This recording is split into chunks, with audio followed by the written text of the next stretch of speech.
পরিবেশ দূষণ হয়ে যাচ্ছে।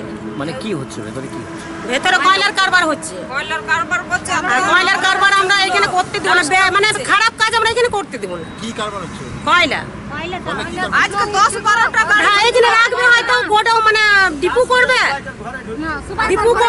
গাড়ি ঢুকিয়েছে, এখন লোড গাড়ি এখন ঢুকিয়েছে, মানে 10-12টা নয়, 25-30টা মন, বেশি অনেক বেশি। আমরা থাকতে পারছি না এখানে, একদম থাকতে পারছি না, আমার খুব অসুবিধা হচ্ছে। আমরা চাই এই কারবার করতে দিব না, আমরা মানে খারাপ কারবার এখানে করতে দিব না, ভালো কোনো কিছু করো, জায়গা নিয়েছে আমাদের।